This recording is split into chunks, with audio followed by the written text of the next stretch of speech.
Hello everyone, this is Jack, the Hog Gamer, and welcome to a slightly different video today. So recently on my channel you might have seen one of my Black Ops 2 commentaries, Black Ops 2 Live Multiplayer, episode 21 I think it was. I was playing Hardcore Kill Confirmed, but I was speaking about how to get started on YouTube and how to get good quality videos, all that kind of stuff, but it was sort of tied in with a live commentary. And I said that I might make a separate video on it, and that's what it is today. So it's basically how to get started on YouTube, how to progress, and just some quick tips to get you started. And it should just be like a 5-10 minute video. So yeah, let's get right into this. So there's 3 steps to this. It's video, audio, and presentation. So I'm going to start with video. So first of all, you need good quality video. So 720p or 1080p. 480 is okay for starting, but I don't recommend sticking with it. But you will have to invest a bit of money to get high quality video. So I recommend going for the HD PVR 1 or 2 or the Elgato. So the PVR 1 records only in 720p, but you can record PS2, Wii, Xbox 360 and PS3 with it. So a whole range of different stuff with that. But it does only go to 720p, and that's about £120, and I imagine that's about $160, $180, something around that price. You can look it up on Google. And then we got the PVR2, which is the one that comes after the PVR1. These are all made by Horpog, by the way. And yeah, the PVR2 records up to 1080p, and that records Xbox 360 and PS3. I'm not sure about Wii or PS2, but not many people play games on those these days because of Wii U and everything. And that's recorded with HDMI cable, and the PVR1 just records with component cables. So yeah, that goes to 1080p, and that's about £180, close enough to 200. So that's quite a lot of money, but it is a very good piece of equipment. But it is quite a big box. It's about the size of half of the Xbox, basically. So if you take the Xbox 360 Slim, cut that in half and chop like 10 centimeters off the back of it, that's basically the size of the PVR.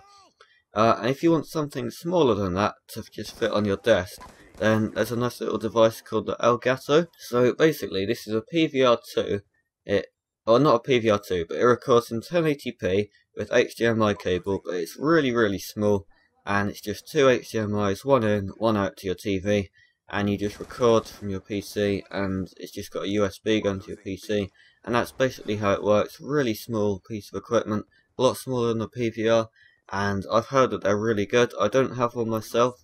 I've only got the PVR 1, and something else that I'm going to get onto now. So if you really don't want to spend that much money on like a PVR or something, or an Elgato, then you can just go and spend £60 to £70. That's probably about $110, I assume. And you can get something called the Roxio. So this is what I started off with to do Xbox 360 games, like the Countdown to Black Ops 2, for instance. This only records in 480p though, so it's not the best quality, but like I said earlier, I don't recommend staying with that for your whole YouTube time. If you're planning on doing YouTube, you should only use it for, I don't know, 5 months, 6 months, but I wouldn't use it the whole time, because 480p, it doesn't look amazing if you go in full screen mode, but it will do. It's watchable, not like 240p, that's just unwatchable. But just don't go for something like the Easy Cap or anything like that, because they're really bad. My friend got one and it recorded in like 360p, and that is seriously, you don't want to be watching good quality gameplays in 360p, because then obviously it won't be good quality. So yeah, 4 devices there. You got the PVR 1, PVR 2, the Elgato and the Roxio, and I have the Roxio and the PVR 1. The PVR doesn't belong to me, my friend lent it to me, and he's letting me borrow it for quite a while now. It's probably been about 5 months. So yeah, that's what I'm using at the moment to do my Black Ops and Far Cry. And if you're looking to record your PC gameplay, like I do with Minecraft and everything, and you want that in 720p, then there's two things you're going to need. That's DxTory, that's about £30 to £40, so that would be $50 to $70 I think. Not too sure on that, I need to scratch up on the old conversion skills there.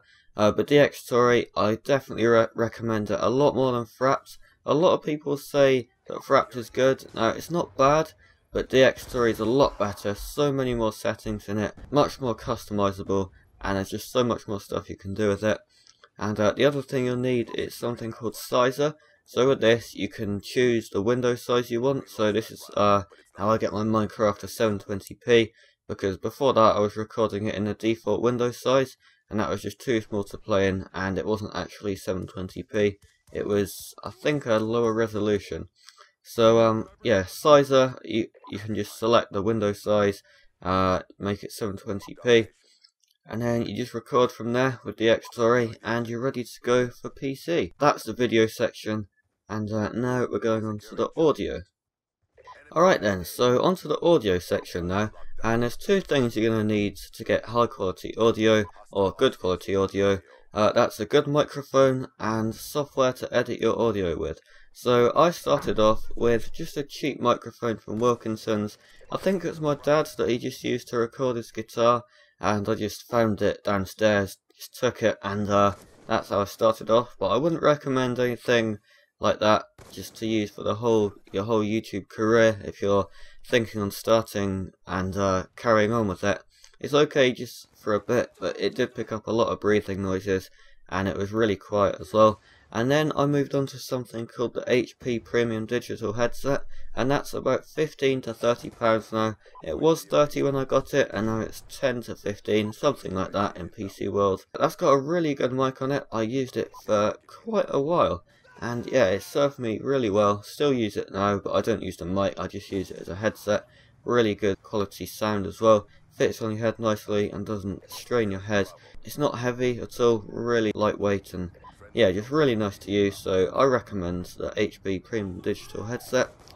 And then the mic I use right now is called the Blue Snowball, and this is a USB microphone by Blue Microphones, and it's a really good mic, and I've also got a pop filter for it as well, so I'll get onto that in a second. But yeah, it's made by Blue Microphones, who made the Blue Yeti and some other microphones. The link to the website will be in the description if you're interested. So this cost me about £60. Well, it didn't cost me, my mum and dad got it for me for Christmas, so thank you to mum and dad. Yeah, the best microphone I've ever had, really good. Yeah, so the pop filter now, it's basically a thing you just clip on to the stand of your microphone, because all Blue microphones, the ones that go on your desk, they come with a stand. So I think, yeah, this is a 4-inch pop filter, and it's on a stand that just screws onto your mic. You don't have to drill or screw any holes in anything, it just clips on nicely. It did take me a while to set up, but it's definitely worth it in the end once you get the position right. And you might have seen these in like radio stations or something, or like professional YouTubers. It's basically a black circle with some sort of lining on it, and that basically just stops peas and breathing. It stops the excess breathing coming off it, so you just get a nice crisp sound and none of the excess stuff, and it just basically makes your mic sound a lot better. So now onto the software I use for my audio, and that is called Audacity. It's completely free, and it's a really good alternative to something like Adobe Audition, which I think is about £200. So Audacity, completely free, as always, link in the description. And this is what I use to do noise removal and sometimes increase the bass of my voice. But it's a really good piece of software. You can do a lot of stuff with it, and there's so many different options to customize it. I only use noise removal really. Yeah, so Audacity, link in the description. I recommend this to use all your audio with, all your microphones. So yeah, that's pretty much it for the audio section, and now we're going to go on to the presentation section. Alright then, on to the final section now, and this is presentation. So basically what I mean by this is how you manage your videos, like playlists and titles and descriptions. So I'll put on screen now an example of one of my titles, and as you can see right there, capital letters on the words that need capital letters on it, like episode, the title of the video, Far Cry, Black Ops 2 multiplayer, everything like that has a capital letter. And now I'm going to put on screen an example of a title that you don't really want to be using, and as you can see, it doesn't have capital letters at all. It's sort of just all bundled together with like EP dot, and it just doesn't look that professional. So you want to use capital letters. It might sound a bit stupid, but it really does just make your videos look just more like people want to watch it. Because if it has, I don't know, like vid.mp4 ep.1 just all scrambled together, no caps, it won't look that good. That's just an example. It wouldn't really work like that because you can't have anything after the file name, but you know what I mean. Anything like that, it just doesn't look that good. Same goes for the description. You want to have capital letters at the start of it and full stops, commas, all that kind of stuff, just basic punctuation to make it look presentable. And there's two more things in the presentation and management section, and that is playlists and your channel name. So I'll get onto playlist first.